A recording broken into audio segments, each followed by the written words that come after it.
Antibiotic injection लगाने के बाद 6 बच्चों की तबीयत बिगड़ गई। कल रात बच्चों को एंटीबायोटिक इंजेक्शन लगाने के बाद ही बच्चों को दिक्कत होने लगी तो परिजनों ने अस्पताल में हंगामा कर दिया। हंगामे की सूचना पर हॉस्पिटल इंचार्ज डॉक्टर सुनील हर्ष भी मौके पर पहुंचे। हालात पर काबू किया गया। डॉक्टर्स के मुताबिक बच्चों की जो हालात हैं वो स्थिर है, तो एक बच्चे को पीबीएम अस्पताल भी रेफर किया गया है। संबंधित फर्म के इंजेक्शन रोकने के लिए कार्रवाई भी की जा रही है और जांच के लिए 3 सदस्यीय कमेटी भी गठित कर दी गई है। फिलहाल ये तस्वीरें आपको दिखा रही, 2 तस्वीर। पहली तस्वीर बीती रात हंगामे की और दूसरी तस्वीर जब खुद हॉस्पिटल इंचार्ज बच्चों की हालत यहाँ पर देखते हुए और साथ ही साथ निर्देश देते हुए भी दिखाई दे रहे हैं।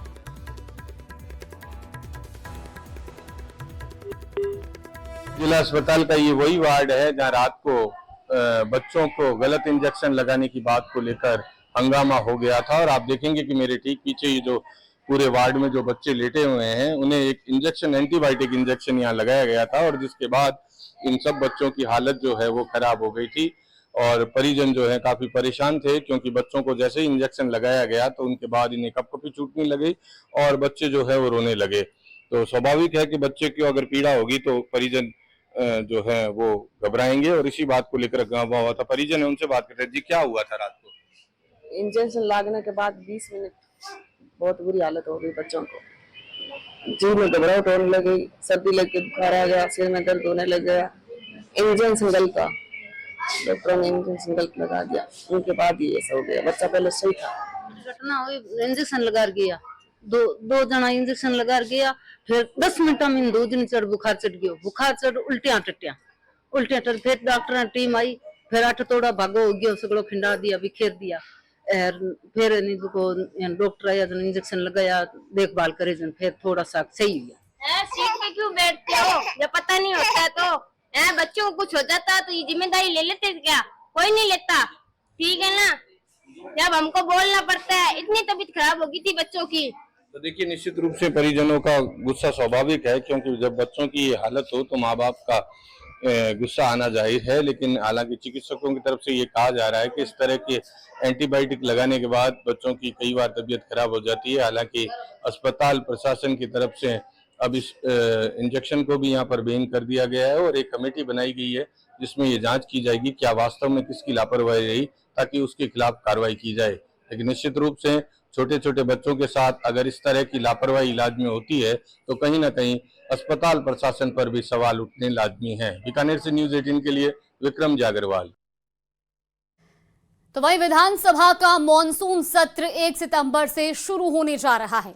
राज्य सरकार ने मॉनसून सत्र को लेकर अपनी तैयारियां भी शुरू कर दी हैं। ये मॉनसून सत्र कई मायनों में बेहद खास रहने वाला है। इस रिपोर्ट में देखिए।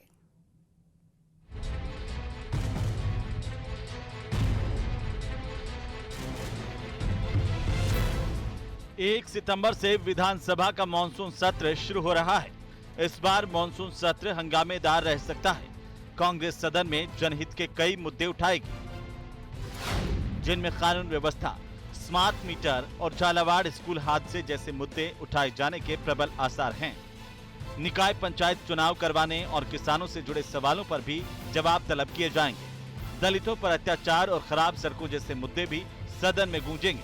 इसके अलावा खैरथल तिजारा जिले का नाम बदलने का प्रस्ताव भी इसी विधानसभा सत्र में रखा जा सकता है।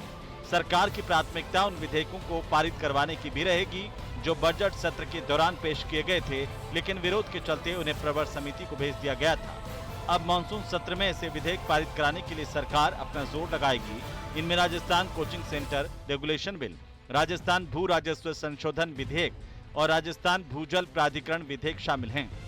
संभावना है कि मानसून सत्र में सरकार इन विधेयकों को पारित करवाएगी। इसके अलावा धर्मांतरण विरोधी बिल को लेकर भी सत्र हंगामेदार रह सकता है। मानसून सत्र में सरकार इस बिल को भी चर्चा के लिए रख सकती है। ये बिल 3 फरवरी को बजट सत्र में विधानसभा में प्रस्तुत किया गया था, लेकिन उस समय चर्चा नहीं हो सकी थी। सत्र के दौरान विपक्ष भी इन विधेयकों पर सरकार को घेरने की रणनीति बना रहा है। ऐसे में सदन में जोरदार बहस देखने को मिल सकती है। Bureau report, news 18 Rajasthan.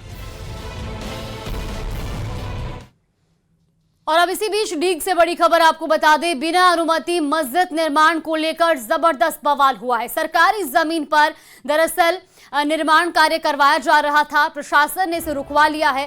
कार्य कुम्हेर कस्बे का ये पूरा मामला है। देर रात को ही घटनास्थल पर पहुंची थी पुलिस, वीएचपी और बजरंग दल के कार्यकर्ता भी मौके पर जुटे। अधिकारियों को अवगत कराकर कार्य को बंद कराया गया है। फिलहाल आपको बता दें कि नगर पालिका की जमीन पर यह अवैध निर्माण किया जा रहा था। मामले को गंभीरता से लेते हुए एएसपी ने निरीक्षण किया है। विवादित भूमि पर नगर पालिका की संपत्ति का बोर्ड लगाया।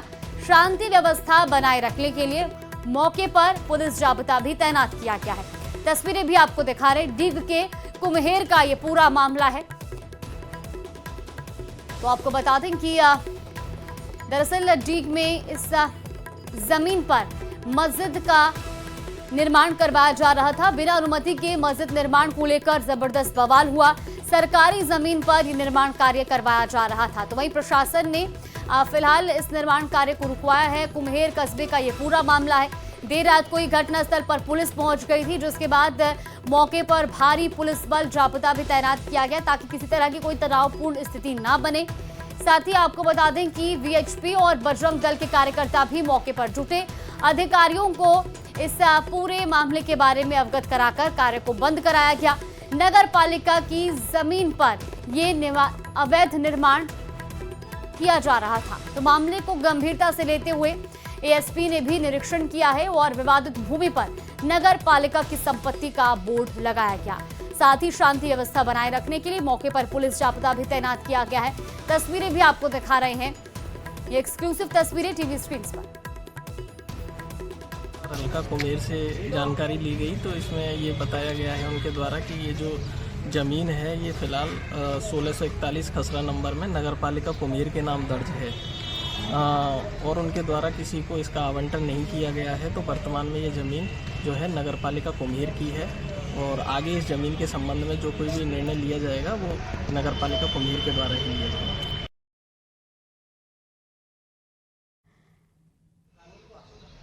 तो देखिए, डीग के कुम्हेर का ये पूरा मामला है, जहां पर दरअसल बिना अनुमति के मस्जिद का निर्माण करवाया जा रहा था। जानकारी ये है कि ये ज़मीन कुम्हेर नगर पालिका के नाम पर है और ऐसे में यहाँ पर बिना अनुमति के अवैध तरीके से मस्जिद का निर्माण करवाया जा रहा था, जिसके बाद मौके पर अधिकारी पहुंचे। वीएचपी और बजरंग दल के कार्यकर्ता भी मौके पर पहुंचे। इस पूरे मामले के बारे में अवगत कराया गया और साथ ही निर्माण कार्य को भी रोका गया। फिलहाल इस पूरे मामले में गंभीरता से जांच भी की जा रही है। शांति व्यवस्था बनाए रखने के लिए मौके पर भारी पुलिस बल भी तैनात किया गया। अधिकारियों को भी इस पूरे मामले के बारे में अवगत कराया गया, जिसके बाद अब आपको बता दें कि मामले को गंभीरता से लेते हुए एएसपी भी इस पूरे मामले पर जांच कर रहे हैं। इसी खबर पर हमारे सहयोगी दीपक हमारे साथ जुड़े। दीपक, अवैध तरीके से बिना अनुमति के यहाँ पर मस्जिद का निर्माण कार्य करवाया जा रहा था। कौन वो लोग थे जो इस तरीके से निर्माण करवा रहे थे? क्या उनकी पहचान अभी तक हो पाई है? उनसे पूछताछ की जा रही है क्या? देखिए, बिल्कुल ये कुम्हेर कस्बे में जो बस स्टैंड है वहाँ का ये पूरा मामला है। एक विशेष समुदाय के लोगों द्वारा जो नगरपालिका की जमीन है उस पर अवैध रूप से मस्जिद का निर्माण किया जा रहा था, जिसकी सूचना लगातार प्रशासन को दी गई थी नगरपालिका को। लेकिन नगरपालिका की जो अधिकारी हैं उनकी भी लापरवाही यहाँ कहीं ना कहीं देखने को मिली और फिर उसके बाद विश्व हिंदू परिषद और बजरंग दल के कार्यकर्ताओं को जैसे ही इस मामले की भनक लगी तो वो वहां मौके पर पहुंचे और उन्होंने प्रशासन को सूचना दी। फिर माहौल की स्थिति को देखते हुए वहां प्रशासन पहुंचा और कार्य को आनन फानन में बंद कराया गया। अब इस जगह पर नगर पालिका की संपत्ति का बोर्ड लगाया गया है। लेकिन सबसे बड़ा सवाल यह है कि जब इस पर निर्माण किया जा रहा था करीब 30% के लगभग निर्माण कार्य हो चुका है, अब तक नगर पालिका के जो अधिकारी हैं वो कहाँ सो रहे थे? उन्होंने इस काम को क्यों नहीं रोका? वो जो उनके कर्मचारी हैं क्या उनकी निगाह इस काम पर नहीं गई? और आखिर में जब विश्व हिंदू परिषद और बजरंग दल के कार्यकर्ताओं ने अवगत कराया उसके बाद वो मौके पर पहुंचे और उस कार्य को रुकवाया गया। एहतियात के तौर पर वहां पुलिस भी मौके पर पहुंची और खुद एएसपी अखिलेश शर्मा जो है वो मौके पर पहुंचे और उन्होंने वहां आसपास के लोगों से बातचीत की, पूरे हालातों का जायजा लिया और एक जांच जो है वो अब की जा रही है। अधिकारियों ने पूरा निरीक्षण किया है, कार्य को बंद करा दिया गया है। लेकिन सबसे बड़ा सवाल यही है कि सरकारी संपत्ति पर इस तरीके से अवैध रूप से मस्जिद का निर्माण करना अपने आप में बड़े सवाल खड़े करता है कि आखिर किस किस ऐप पर ये सब काम हो रहा था और उसके बाद आखिर फिर जब लोगों को पता लगा तो इस काम को रुकवाया गया। फिलहाल शांति व्यवस्था को देखते हुए वहाँ पुलिस भी मौके पर तैनात है, लगातार गश्त की जा रही है और वहाँ नगर पालिका की संपत्ति का बोर्ड लगा करके अब कार्य को बंद कराया गया है। जी चलिए बिल्कुल दीपक, बहुत शुक्रिया आपका जानकारी साझा करने के लिए।